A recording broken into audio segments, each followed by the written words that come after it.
Hello and welcome to another episode of LedgerCast. My name is Brian Krogsgaard, and I'm happy to be joined by the one and only, the original co-host, Josh Olszewicz. How's it going, man? Going good, Brian. It's good. Every time you say my name right, I'm always shocked. It's just like it's I hear it so infrequent. Pronunciations. Exactly. It's great. Yeah. So, what have you been up to? It's been a few weeks since we've chatted. Oh man, just going long. Going long on Bitcoin. Just juggling some knives terribly, pretty much. Trading a little more stocks and FX. I think generally more people are. Just as the market goes sideways, no trade is the best trade, you know. Mm-hmm. Now, if you're one of these people who's like super like bearish from the top, like stay bearish, whatever. I don't care, but that's just not me. You mean bearish for the top as in like we have a long downtrend ahead? No. Like if you were bearish from the top, like I see. We'll talk about it later. All the TA that I'm looking at is just completely bearish continuation right now. So we will talk about that soon. Yeah, Before we get into state of the market type of stuff, since that's usually what we talk about, we're going to start today with I guess it's mostly exchange news. So 3 different exchanges that we have in our list have had some stuff going on. Let's get the least, I guess, interesting to talk about out of the way first. This is more of a relief news, which is that Bittrex finally has a beta out for their new exchange interface after they've become the non-dominant exchange. So have you tried this out yet? I haven't. Like, to other people, it's obviously super important, but I try to just But you hate alts. I don't hate alts. I hate alts, yes, but that and the exchange interfaces are just such, like I try to just use them as little as possible.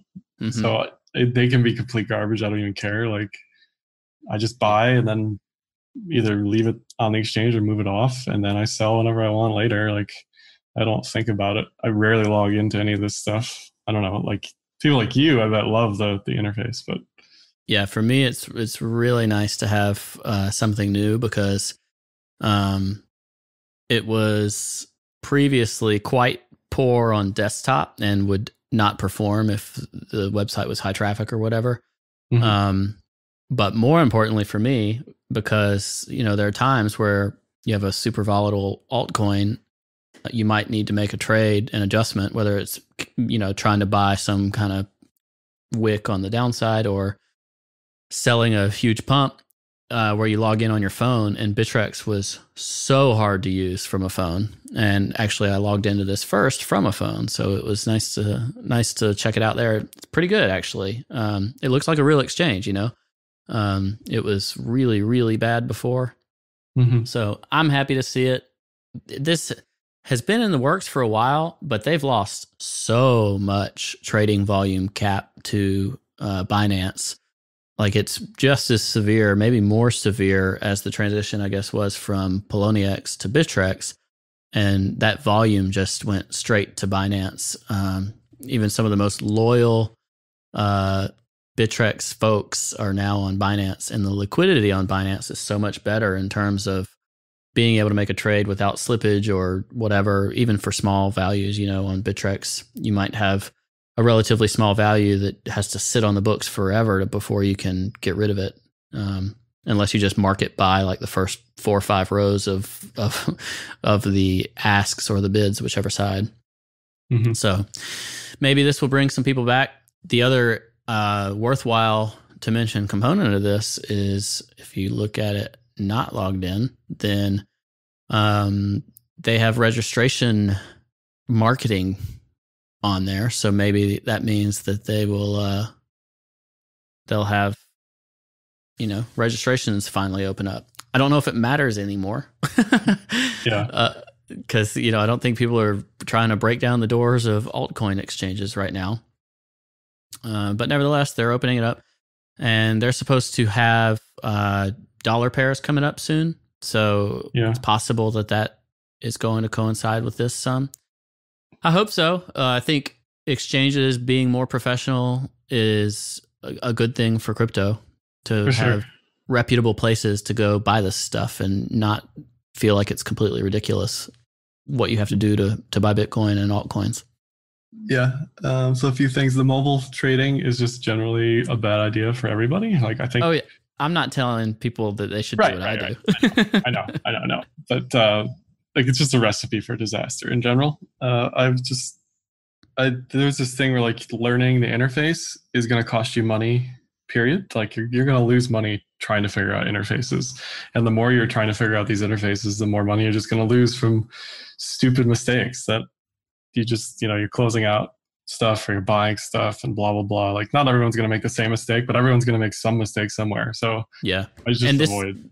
this goes into however long you've been doing stuff. I was just telling you before the call, like, you've been trading some stocks, I've been trading some stocks, and I know we've both been using one broker a little bit, and I went short on on gold and screwed up with their interface, and it closed on me as soon as it opened because I guess I missed the warning because I tried to use this super tight stop because gold was actually running really hard, and I thought I was gonna catch a top wick, and I set the stop inside the spread because they maintain a pretty good spread to keep their profits.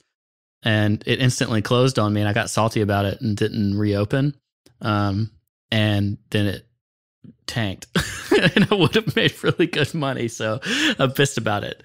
But it's easy to make those mistakes on any platform. Yeah, and between FX and alts, like I've lost money just putting zeros in the wrong place and not understanding like how many decimals the exchange goes to or whatever. So there's that issue too, which is why, as a visual person like myself, like trading on the actual chart is always the best option. So like the MT3, MT4, which is like built for DOS, like it's the UI UX is just complete trash, but you're at least able to like move the lines on the chart like as a horizontal buy sell orders. So anything that can use that type of interface to me is always better, just because I can see where it is on the chart itself. Yeah, absolutely. So I'm glad they've done something to improve things, and hopefully that is good for them. I mean, it's anyway, good. Any maturation on anything anywhere is good for everybody, because it just, like this Binance news, it just is this like pressure, this adaptation pressure, pushing all these exchanges to become more professional, to cater better to customers. Every exchange competition is better for customers, period. The fact that we have options that we can just float between Polo, Bittrex, Binance, whatever, is obviously a boon to people who were stuck on Cryptsy or Polo back in the day and had nowhere to go. Yeah, no kidding. So I think Binance has its own problems that are separate from other exchanges, but yeah. So let's get to the Binance news. Yeah. So they are a centralized exchange, and they came out with this announcement that they are essentially going to create a whole Binance chain. They already have the BNB Binance token, but they're creating the Binance chain, and they want to essentially establish a whole protocol, I guess, for being a decentralized exchange and a crypto community of sorts. Did you read much into it? I heard about it, but I'm just so averse to Binance. Like I just write it off completely. So why are you averse to Binance in the first place? Well, a big thing with these altcoin exchanges is there's just too many coins listed. There's too many ERC20 tokens listed. So they all have this pump and dump mentality where it's like if they get attention and news, they all just FOMO froth over. There's a ton of liquidity all of a sudden, and then there's just nothing after it gets sold off. That's just my opinion. Does that mean you can't make a crap ton of money off this stuff? No, but it's just that's not the trading I want to. I want to trade like that. I don't do well in that scenario. Have you ever tried Binance? Yes, I have. Yeah. Okay. I've pretty much tried every exchange. I need to go back to it. I mean, obviously the fiat pair gateway thing is going to be massive, and we talked about this last year, or like going into this year. Circle, Cash App, all these other ones, Robinhood, which I don't think they're actually holding the coins themselves, but just the fact that there's a fiat gateway for anything is going to be massive. Yeah. Coinbase.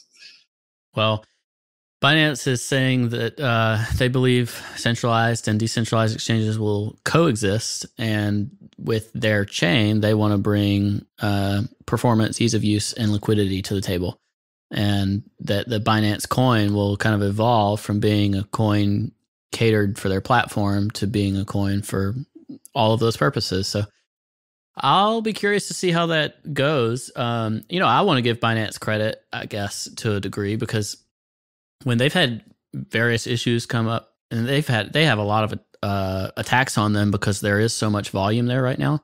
I've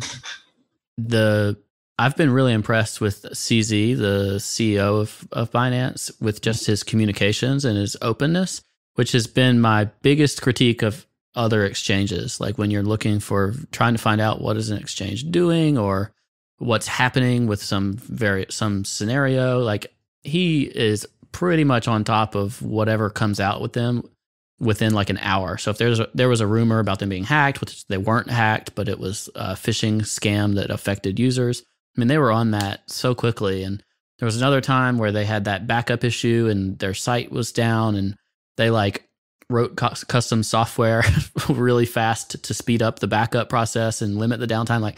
And they communicated all of that as they went. So I'm just impressed with them to that degree. I think culturally, maybe there are some differences between what they find acceptable for trading assets and listing coins and whatnot versus what, say, the United States government might find to be appropriate.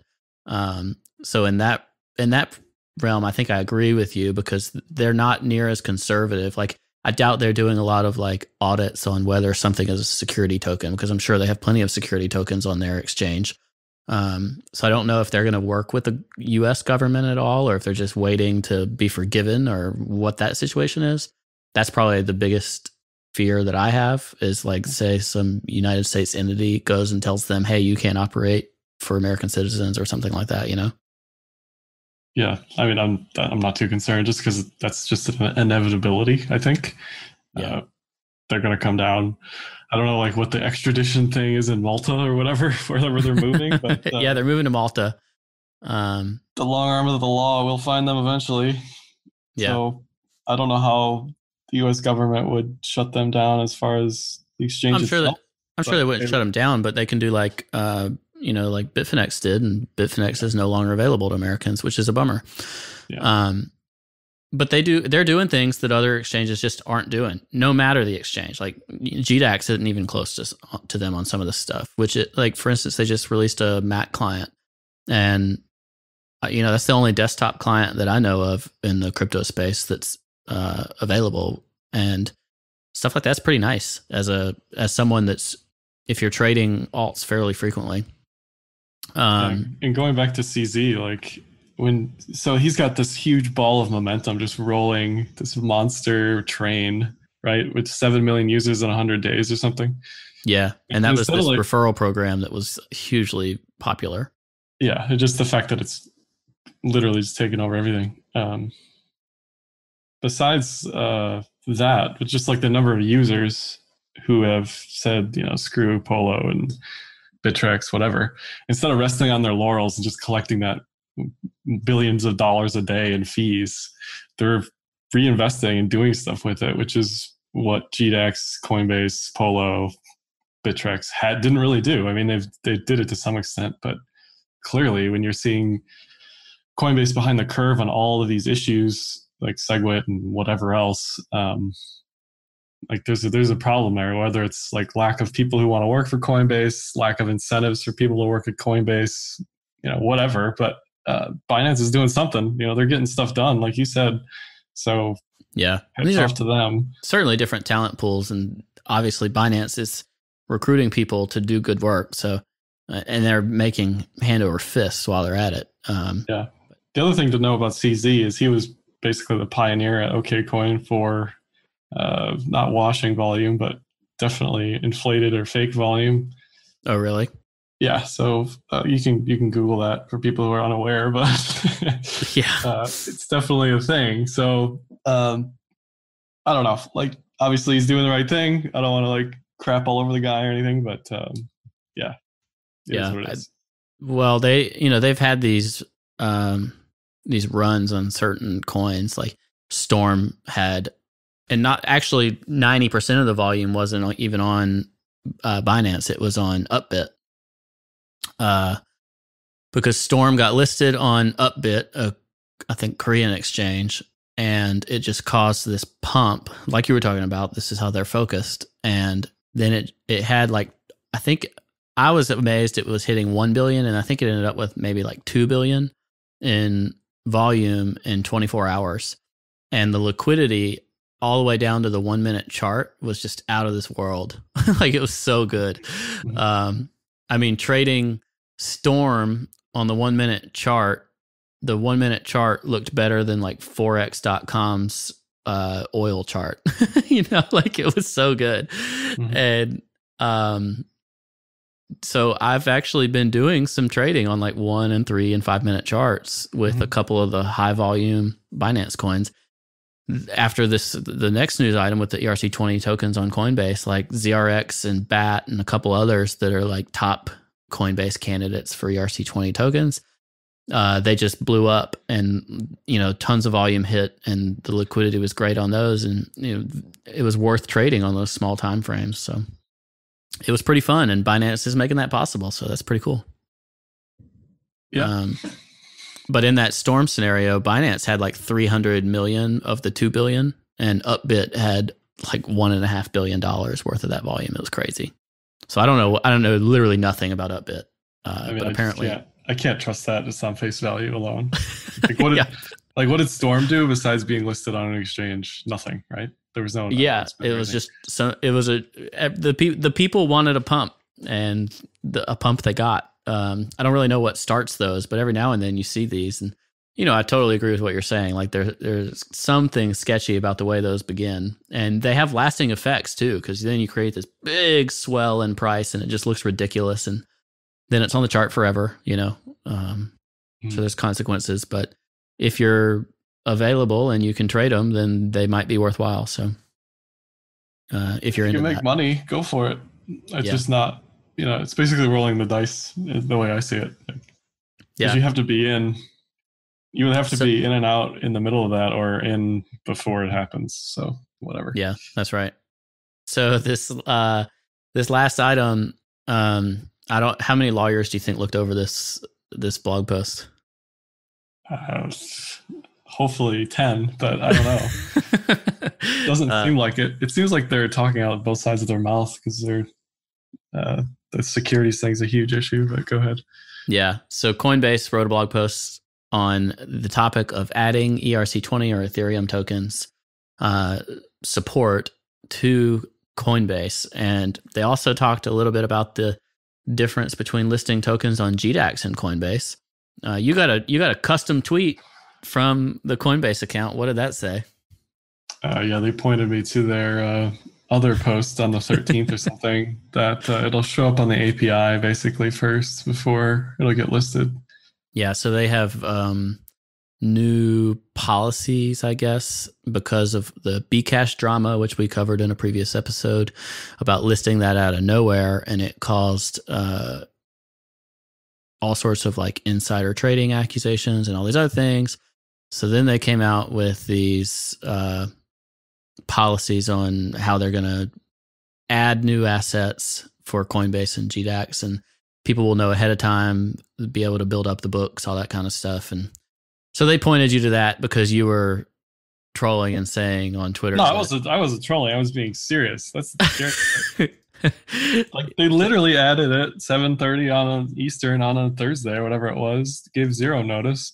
Like I don't think that'll ever happen again, simply because people don't have like these random altcoins and a fork just sitting theoretically on Coinbase, like I think that was a very special case in that instance. Like it was obviously handled wrong. We've talked about this several times already, but I don't think that'll happen again unless it's a fork, which there have been 16 others. So it'll be interesting to see if any of that like goes to like litigation. People not getting their forked coins or whatever. Yeah, but your tweet was a joke about Coinbase. Well, there's that tweet, but the other tweet... is this not the one they responded to?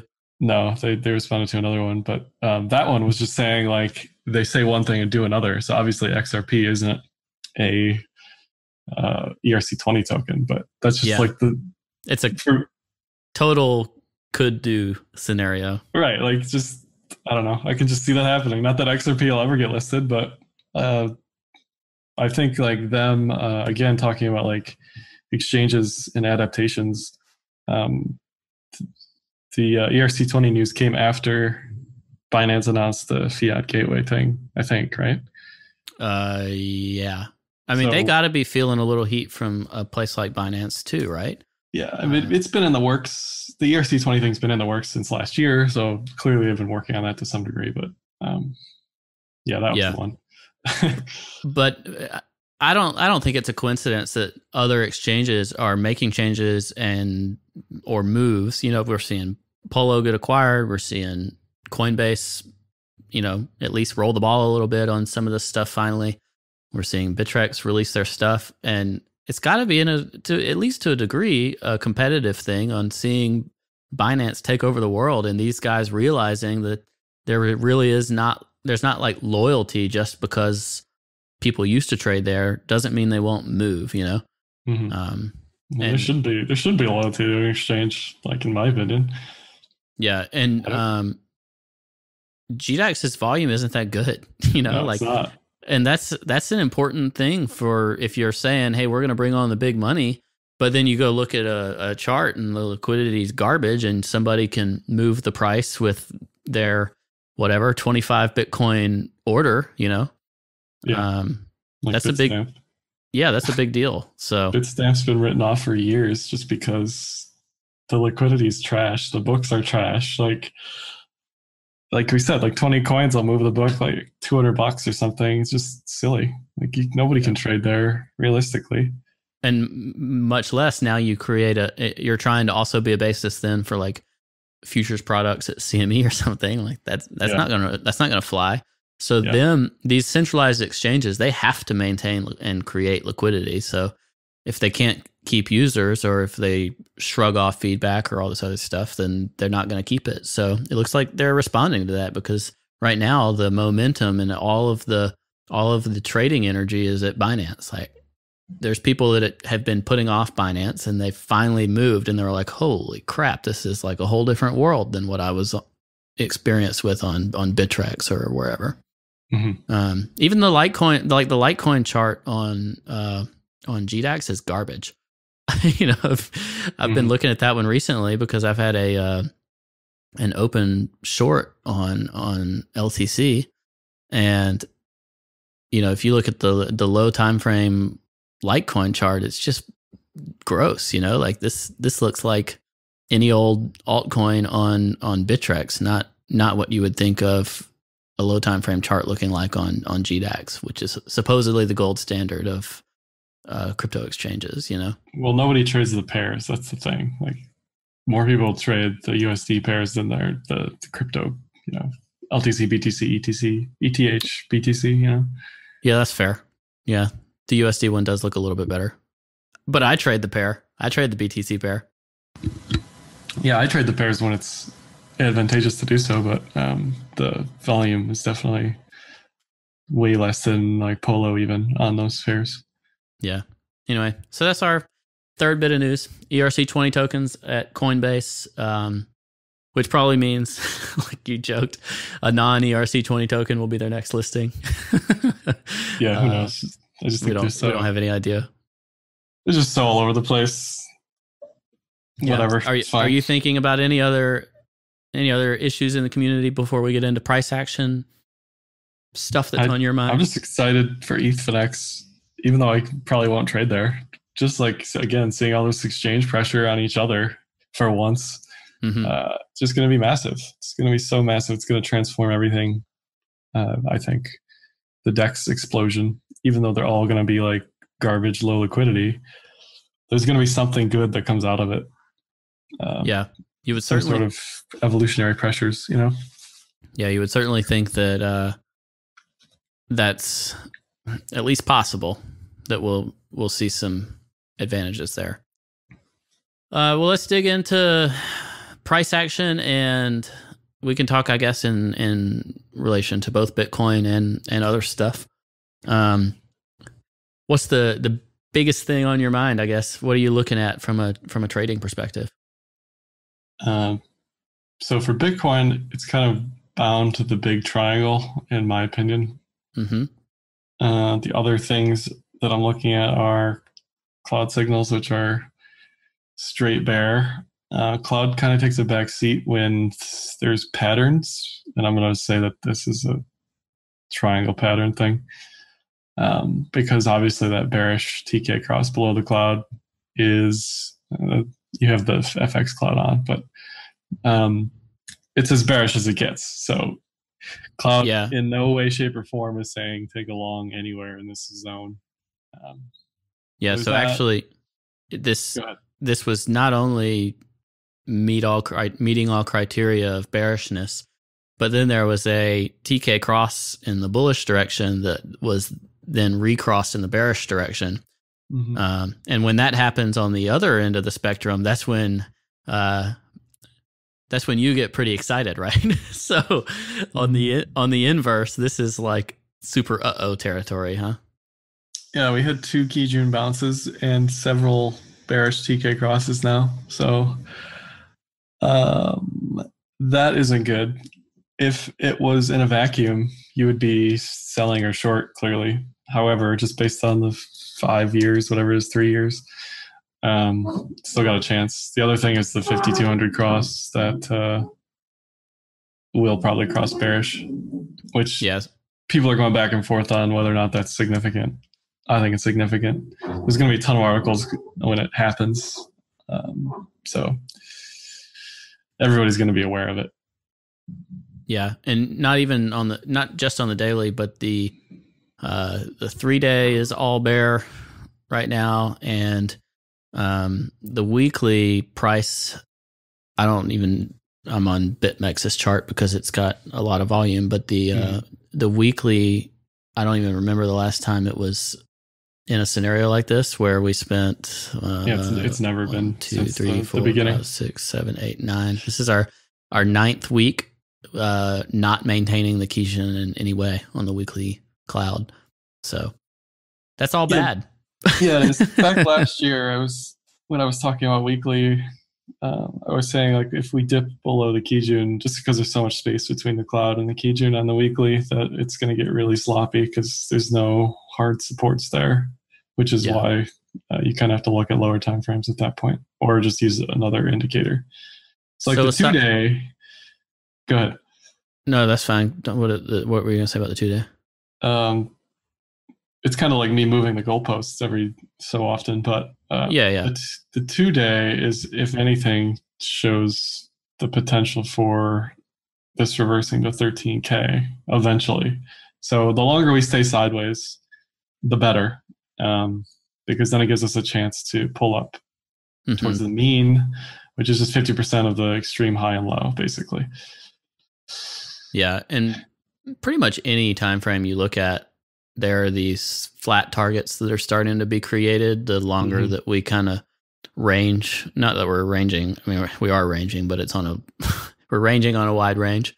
Within this 7 to 10,000 zone, I mean, the weekly Kijun, the 3-day cloud, all these things, they're all kind of telling the same story, that if we're going to bounce, then we're going to look between 10 and 13K as like a target, and break above that, then we can go be on a bull trend, and otherwise that's our epic bull trap. The mapping of the 2014 bull trap that I think was at like $800 or whatever it was, that I've seen people point at.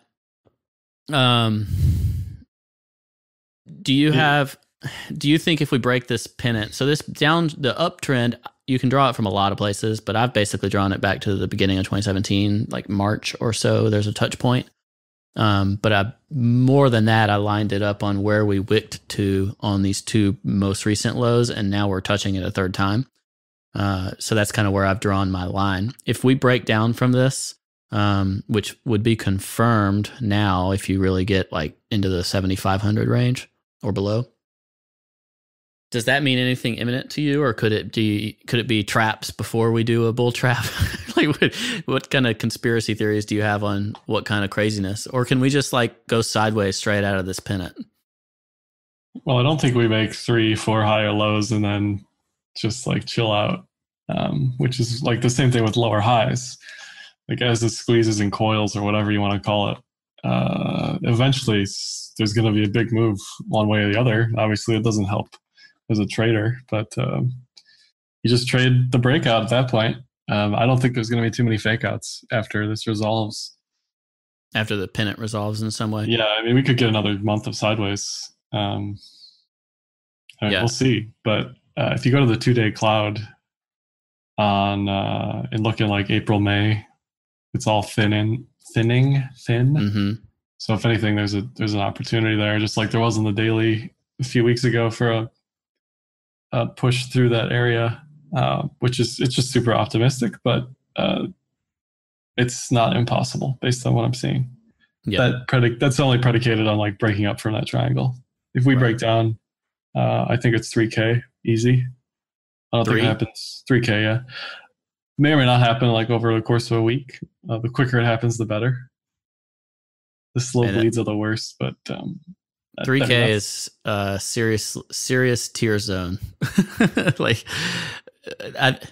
one of the big things to me that gives a good case for, you know, like sub 5K is just how many people would probably be taken out of the market doing that.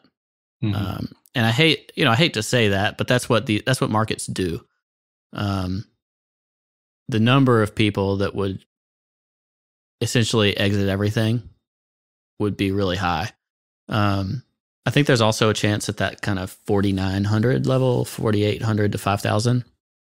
Surely there'd be buyers there to catch a lower low off of whatever we hit last time, 5,900. But maybe it's not a big enough difference like you're talking about. There's certainly a gap between 3K and 5K. If it can't sustain that 4,800 to 5K range, 3K would be the next logical step. So that's a huge drawdown. That's like, what is that? 3,000 over 20,000? That's a 85% drawdown. Basically erases paper gains for anybody who didn't exit from last year. Yeah. After whatever it was, October, November, I don't know. And maybe better than that if for people that had exposure to altcoins, because altcoins probably won't do very well versus the dollar if Bitcoin is going to 3,000. Oh. In fact, I'm fairly comfortable saying even if there's a random, Bitcoin relative pumps and spikes, I think altcoins will get absolutely demolished in a soul-crushing way if Bitcoin goes all the way to 3,000. The altcoin winter would be something to behold. Mm-hmm. We'd see gravestones. We'd see lots of gravestones, I think. I think it's going to be a big move either way. So again, that doesn't help from a predictive standpoint, but it gives you an idea, at least in my mind, of if we survive this. I think it's supermoon potential all-time high retest. You mean if we survive this pennant, basically?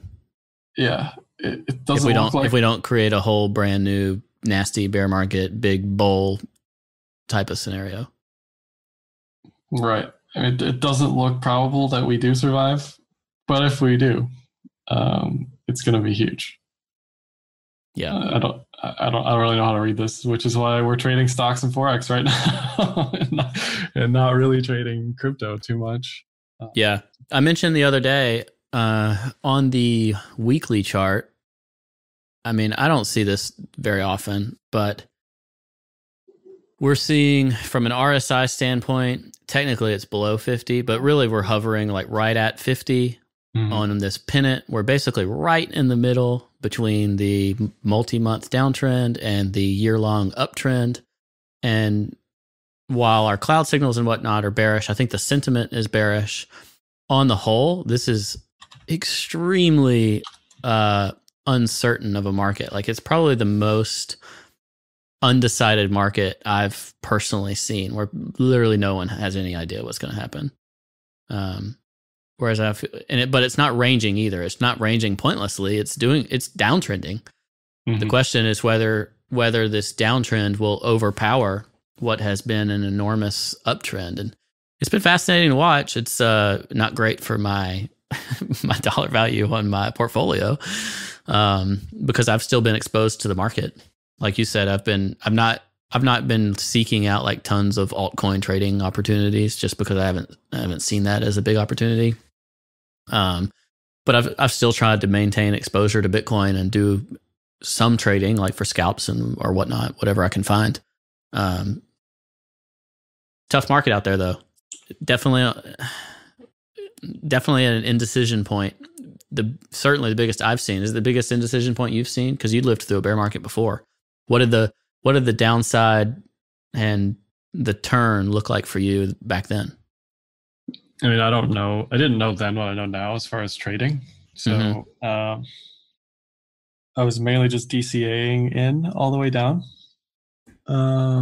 So I kind of was like oblivious to market structure and the trend and cloud. Like I was just starting to learn about all that stuff. I just remember like the absolute brutality of waking up every day being lower and lower and lower. And then when it just dumped to like below 200, it was just, not a good sign. When it finally finished, did it feel like a completion, or what was the emotional process? Well, it dumped mega hard that one day, and then it recovered slowly, and then broke that horizontal level, and then just went range bound again in that ascending triangle. It was. I don't remember being too like sad about it because I was just so bullish on the fundamentals. It's like I am now. Like I can't not be bullish on fundamentals when we're getting all this stuff happening. Mm-hmm. Yeah, this is definitely it's been interesting because I've not been more fundamentally bullish than I am now on Bitcoin. I was way more uncertain about Bitcoin in mid 2017. Like the fork stuff was a lot more confusing to me at the time and whatnot. Now, to me, Bitcoin has got so much going for it, and the crypto space has got so much better adoption in terms of mainstream awareness and conversations happening. And while we may have regulatory questions and whatnot, but just the fact of like having Congress talking about Bitcoin, it's like that's got to be bullish to me. Like they're not out. Most of them aren't outright saying like, "Oh, let's ban it." There's a lot of people that are excited about it. You shared this too. What's the guy's name that was the Coin Center guy that went and presented in front of Congress along with other people? Oh, Peter Van Valkenburg. Yeah. PVB. Yeah. So he and others presented in front of Congress. Did you have any big takeaways from that, I guess? It just continued mildly optimistic regulatory news. Just the fact that there's somebody there who's in the know, able to talk to them about things is just really helpful. Yeah. Yeah. So, and I think most people in Congress, their responses to that were pretty good. Yeah. There's a few that were negative, but that's it was so obvious. It was so obviously the ridiculous comment in the room, Yeah. Yeah. One thing I'm looking at was that's the zone you have circled there. Mm-hmm. This is the depths of the 2015 area for people that are listening. If you take those candles and like bring them up to the 10K zone that we're at now, I sent it to you on Telegram, but we could just see like an extended like reaccumulation thing, depending on how you want to read the Wyckoff, whether it's distribution or reaccumulation. From whichever level, like whether that's 8K or 4K, right? What do you mean? Like that we could do this reaccumulation even at current levels, you mean? Or you think it'll happen? So we could just go sideways out, like continue retesting these 10K area until we break it. I'd be fine with that. Yeah. The only thing I don't want to see, and this is the most bearish thing I can say, because I don't. It's like it's the only one that truly worries me in the financial sense. Not that it's not like it'd be the end of the world, but it's a bummer to see it in your account. Which is like, okay, Bitcoin's like well below 5,000 or whatever, and basically give up all of 2017. 2017 is just off the map.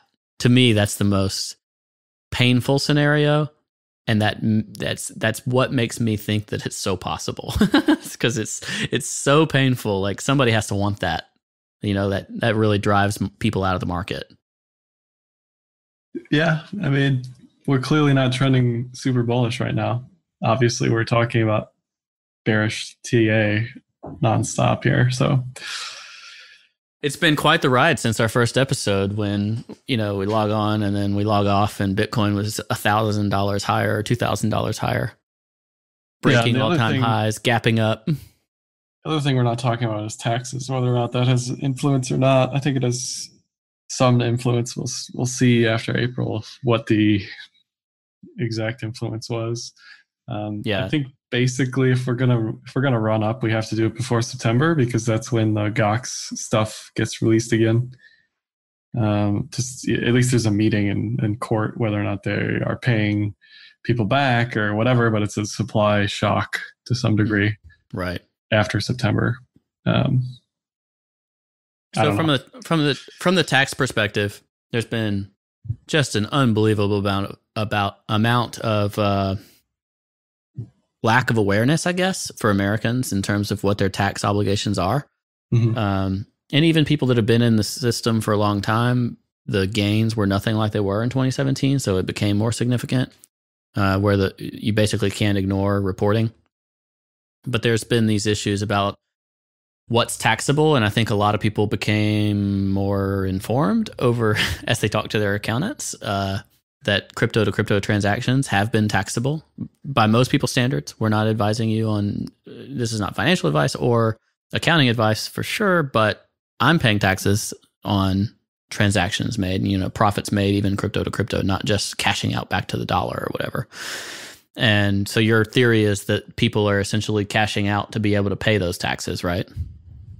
Right. Like, I don't know what my tax burden is yet because I haven't calculated that. But yeah, I certainly don't have enough money in the bank to just cash laying around to pay like a 20 to 50 grand tax bill. That right. I would have to cash out Bitcoin at that point.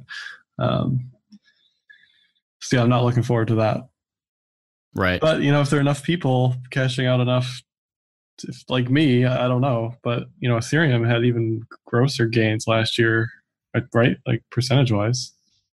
Yeah, Ethereum's were, and lots of altcoins were just absolutely disgusting. And you look at them relative to the dollar especially, but, they were outperforming Bitcoin and Bitcoin 17x or whatever. So, there are people that made 100x altcoin positions and that, they're owing taxes if they sold those in 2017.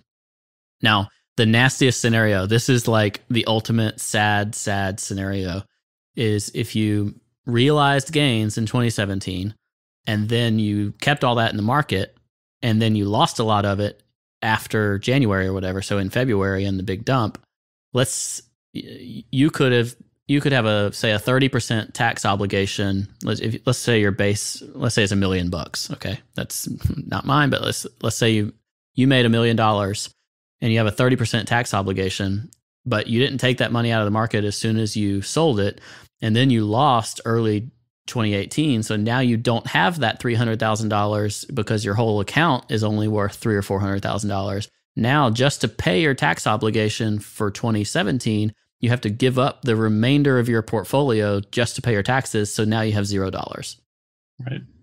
Yeah. That is a sad situation. And people are in that. There are definitely people in that situation.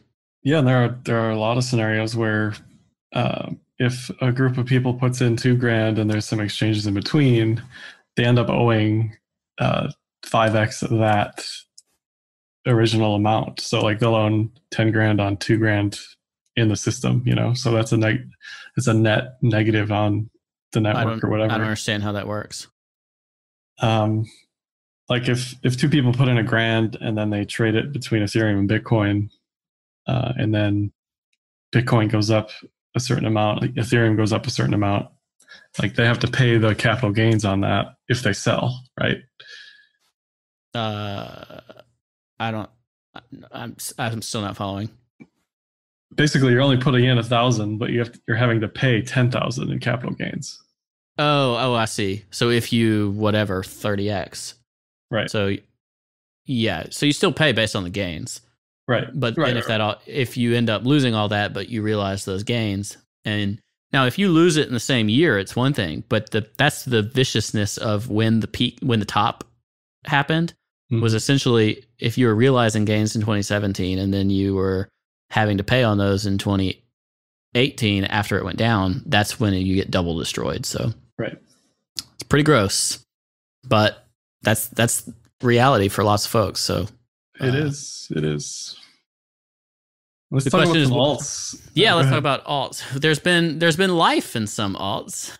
I hesitate to say alts are back. I don't really think they are.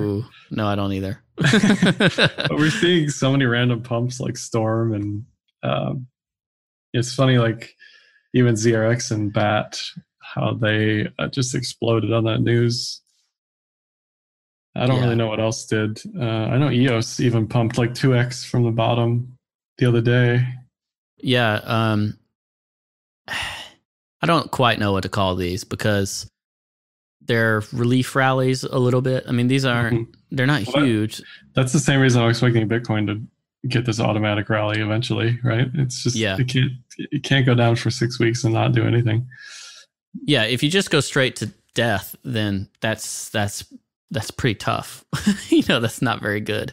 Right, like the off OTE or whatever, the R&R on a short becomes increasingly lower. So yeah, so people are going to close shorts as they reach a certain point, and that's what is going to help the price go up.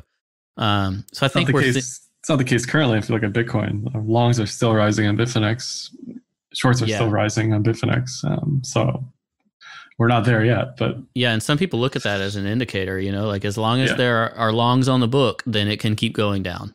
Is essentially the idea. Yeah. But for some of these altcoins, like I'm looking at EOS right now, and on the daily it hit like a 21 RSI, which is really low. So at some point there is and can be relief, and if you time it just right, then you can still be making great Bitcoin relative gains on altcoins, as long as you weren't in it for the downside of things. So it just kind of depends on what your situation was. But we're seeing this on quite a number of alts, and some of them are taking the form of patterns and some are not. But it's certainly selective so far. Like I'm looking at Bancor, and I was hoping for one of these on Bancor. What I'm seeing is it's really only happening where we're finding volume showing up. Like it's the pattern alone or whatever is not really going to cut it right now. I actually I bought a little bit of Bancor, and I gave up on it around break even just because I was like, this isn't happening for me.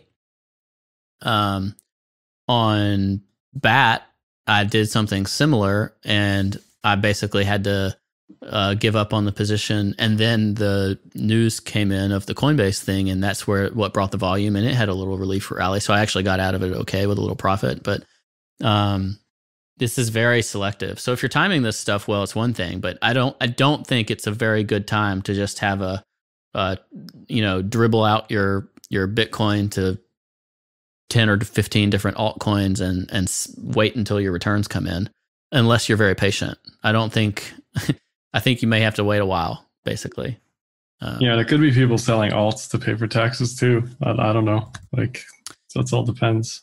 Yeah. Or, what I've been doing, even though some of these I've realized Bitcoin and certainly dollar relative losses. That looks like a great chart right there, Arthur. Yep. Sorry, go ahead. Yeah, that's why I brought it up.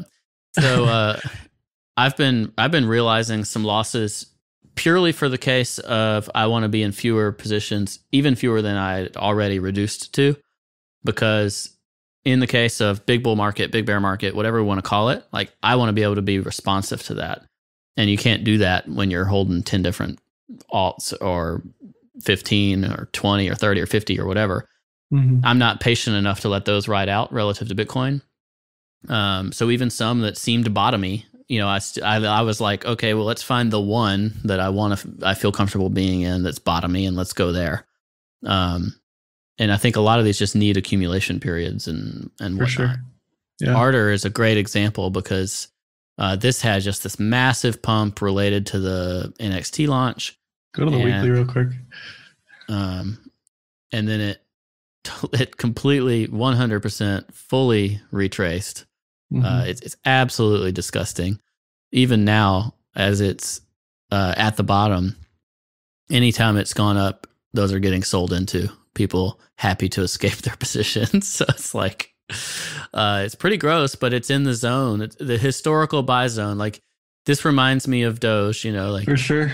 Yeah. Buy Doge at 20. In this case, sell it at 100. So in this case, maybe you say, all right, we'll buy a coin like Ardor or something with a historical market cycle when it gets to whatever point, 3,000 sats or whatever that is. And then you wait until it pumps and then you sell it.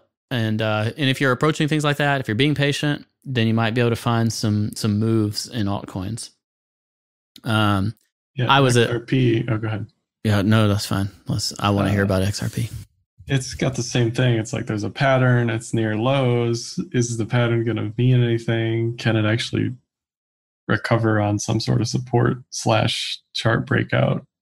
Yeah. I have a harder time with XRP because it's still got a ways to go before it gets to the depths that it got to last time. Because it went all the way down, right, to like 3. Yeah, if you check Polo or something. Yeah, I mean, it can obviously just keep going down, but if it's on a yearly pivot essentially right now. So. Oh, is it? Yeah. Yeah, the ones like that. I'm not going to hold any right here. I'm going to wait till something happens, but. Yeah, I learned my lesson the hard way on Ripple last time, where half the pump was over and it got me back to break even. Yeah.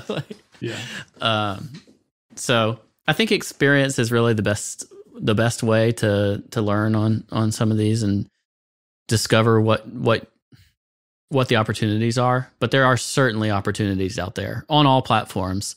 I'm personally approaching things on a volume stance, so I'm looking for stuff with volume. I bought. The hard part about that is you don't always have the history. So I'm showing. I don't even know anything about this coin really. Even though I bought a little bit. Seeing it on Twitter the other day. Yeah, it's IOST, the iOS token, Internet of Services or something like that. So this looks like a lot of depressed alts did last year, where they came off the July cycle and it's like 6 months worth, except it's compressed down to like 1.5 months. But it looks so similar to some of what I saw. So I actually bought the tip of the pennant and, it moved overnight for me. But these are lower time frame trades. Like I could probably sell this right now, claim my 10% and move on with life. I was a guest on the Crypto Street podcast. Shout out to those guys. And I was talking to them about this and just like saying, instead of trying to bank on some alt season or like here's a big run on the way, I feel like right now is a good time to just act like a trader. And if 10% is all the market's going to give you, then take the 10%. And if you can get 30 or 40%, then take that.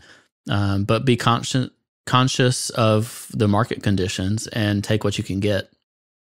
And I say stuff like that, and that's surely what's going to lead to like this full-blown, like crazy mega pump alt season, but maybe not. And if I get presented with an opportunity to earn that much more Bitcoin like people did in 2017 and other alt seasons, then that's great. In the meantime, though, I'm going to try to capitalize on what I can, and I'll take a small trade if the small trade is all I get. What do you think?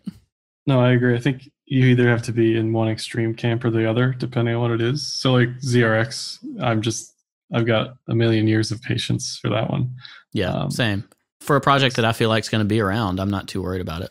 Right. It's like how I felt about XRP middle of the year last year. Even though I think XRP is trash and ZRX has a chance of being a thing. Just like that idea of just holding it and letting it do its thing. I don't even care, Right. Because I just think it's going to go so much higher. Right. But like Bitcoin, Ethereum type stuff, I'm a little more of a trader where I'm taking what I can get on these trades because it's not trending. It's very rangy, very uncertain. Poor Ethereum. We have not talked about Ethereum. We got to touch on that before we hop off the call. But man, is it wrecked. Yeah, they must be close to 5,200 too.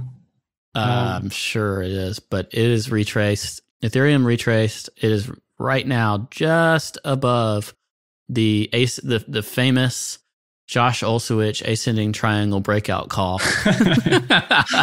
Well, technically, I called it like 300, but whatever. Yeah, but it's still it had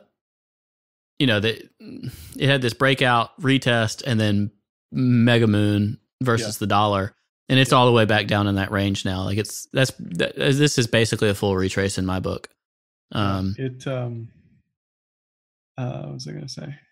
I think there's a div on the 12-hour. That's the other thing with all these altcoins. There's they're all great. High time frame divergences, bullish divergences on almost all these, but that doesn't really mean anything until something actually reverses on something, like because the div could just keep building and building.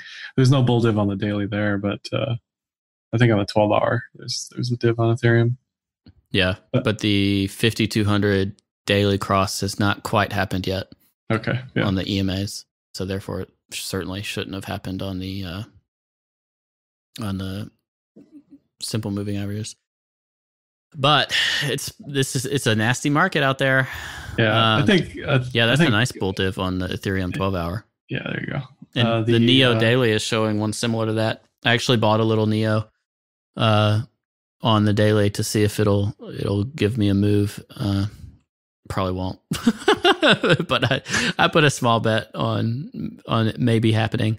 I do think if I was looking at the type of signals for reversal, to me, because most of the cloud stuff is super bearish, so you're basically looking for return to mean, which is not going to give you great timing necessarily, but your candle structures, and then I'd say your divergences. Maybe divergences confirmed by candle structures is probably what I'm looking at the most. Would you agree with that, or would you point to some other stuff as well? No, I agree, because even the distance from the mean is the type of divergence in itself. Yeah. So if you're far from the mean, there's that famous chart where where there's just like div after div after div, and it just goes straight to zero. So like obviously that's impossible. But what was that? I want to know what asset that was. It's some stock. I can't remember. Maybe it's Lehman Brothers. I don't actually remember. But it's I see it a lot. It's pretty funny. But divs are meaningless until like something actually does something. But yeah, it's encouraging if you're looking for a long and you're seeing all these prices return to order blocks that they were before they broke out, and there's divs and volumes declining. That's all encouraging as far as I'm concerned. Yeah. One of the most popular chartists on TradingView, his name is Magic Poop Cannon. Classic crypto with the great usernames. And he was so bullish throughout most of the downtrend, and now he's like, crypto's going to zero. So like that kind of encourages me that some people are capitulating, and he's just looking at some of these patterns, or a 5,200 cross and calling a measured move or whatever, and saying like, well, the result of this pattern is that it doesn't exist anymore. And he was talking about how Bitcoin needs new technical innovation to succeed, and I'm just like, where were you in 2017? And like, how is what we're seeing now not bullish for Bitcoin, but what we saw in 2017 was? Stuff like that makes me bullish. And hey, it's still in the pitchfork to 33K. So what's the update on 33K by July? The R&R on the long is getting better and better as far as I'm concerned. Your username has not changed. When it does, if it does, it'll be noticed. So what's the status on potential usernames? Well, I seem to be like the most wrong on anything I'm most confident about. So it's probably wrong, but I won't be changing my username until July. So okay, so we get 33K by Moku, even if that means it's a 10x in a month. Yeah. If you go to my TradingView profile, in the ideas, I posted an update to I can probably pull it up quicker. There's an update to the triangle. Let me just pull it up real quick. So let's make a bet on or a call, whatever you want to call it, on the pennant before we leave, and then we'll sign off. Do you have a prediction for what we're going to see? By my drawing, the absolute last day of the pennant is basically right after tax day, which is amazing, all on its own. Yeah. So definitely. I think we'll see resolution end of April, maximum. End of April. Yeah. Okay. That would be like it just kind of putting itself out of the end of the pennant the way I've drawn it. Yeah, I see your pitchfork here. So you say, Matt, resolution by end of April. You want to make a call one way or the other? All the evidence is leading bear. All of it. B-bands, 5200 cloud. So you can't look at that and say it's not going to break down. This is a bullish eel pattern. No, bullish what pattern? I said eel. This BitMEX 3-day chart looks like some kind of squirmy eel fish thing. Sure. So I think if we go full bear, we get a bull trap first, is my bet. Bull trap meaning we could break up out of this pennant and still break down. To me, that is possibly the second most vicious. The first most vicious would be break down, then break up, then break down. So we wouldn't know that necessarily until like May. So my bet by the result of this pennant is actually, I'm going to say we break below it and then we break above it before the end of April.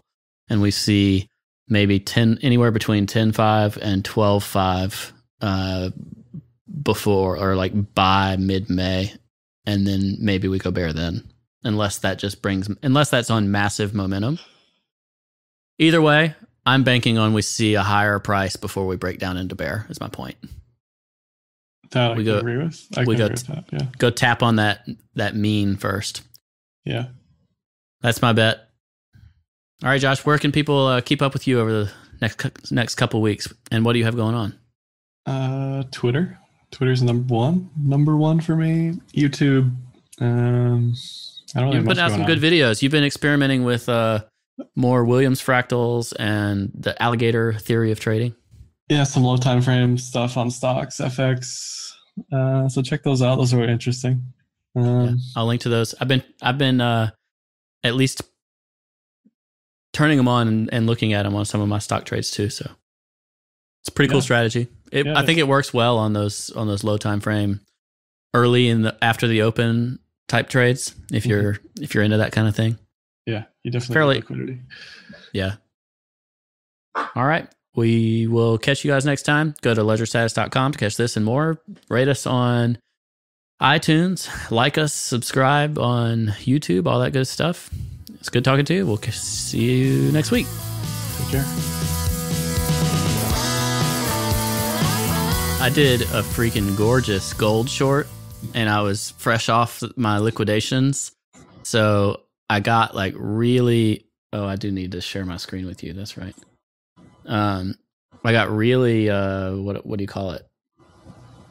Optimistic? No, gun shy on trying to do anything. And it was pathetic. I accidentally set the stop inside the spread. But look at this trade. Look at this trade. This is the trade that I opened. It was perfection. Gold top. And you cleared it, close out, 1355? It closed out immediately because I guess it warned me, but I missed it. I see what happened. Okay. My stop was inside their spread because their spread was like $1.50 or something. And I was doing this candle play saying if it goes above the prior hourly high, then stop out. And it was within the spread. I didn't realize it. So it instantly closed it. I got salty about it and didn't reopen it. And then it just died. I would be up so much on this. I probably would have closed it here, but Still. Yeah, I usually don't set initial stops past liquidation. I just let it happen. You just let the liquidation happen, or you just choose to close manually? Well, I let it like play out a little bit first. Otherwise, shit like that happens, and it's like, like the idea was totally right, but I got fucked on like a classic forex stop out move, you know? Yeah, it made me pretty salty. Oh, you got 25% on that Amazon trade. Nicely done. Yeah, it should have been more, but whatever. Yeah, it happens. Now I want to go long on gold. Look at that. It's right on the trend line. I'm about to go long on gold while we're on the air. It's a nice dragonfly inverted hammer thing. Mm-hmm. I'm going to zoom out a little bit here. I'd have to, what does it look like on the 4 hour? Daily looks like shit, but it looks like a bull flag retest to me. I'm on crypto settings, but they should be similar. Yeah, they're pretty similar. Nice, I like that. I need to save all that shit in mine. Yeah, that's the one. It just doesn't look like it's anywhere I want to take a trade on it right now. That's just me. I don't know. Low time frames, hourly. I like. See, I would wait. I would turn on the alligator on the hourly and just wait. Let me see. Screw that. Like. I'm going long. Here we go. Are you copying? I'm copying. My body's ready. Oh wait, that's Google, not gold. Let's go 25. See, this hourly just looks fucking wrecked. It needs like a day to just chill. Oh, you mean because of how bad the hourly is? It's to the point where it's so oversold it's bound for a bounce, but it's not like anything I would take a long on. Yeah. I'm gonna go long. Let's see if it falls by -1. I'll lose 25%. It's 13.12. 13.12 is pretty. That's pretty well into my stop territory. 4 hour might close Dragonfly. 12 hour went right through that Kumo twist. Yep. I don't know. This chart's fucking wrecked. It's just so sideways. We're long.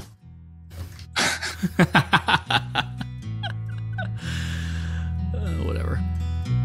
Monuments crumble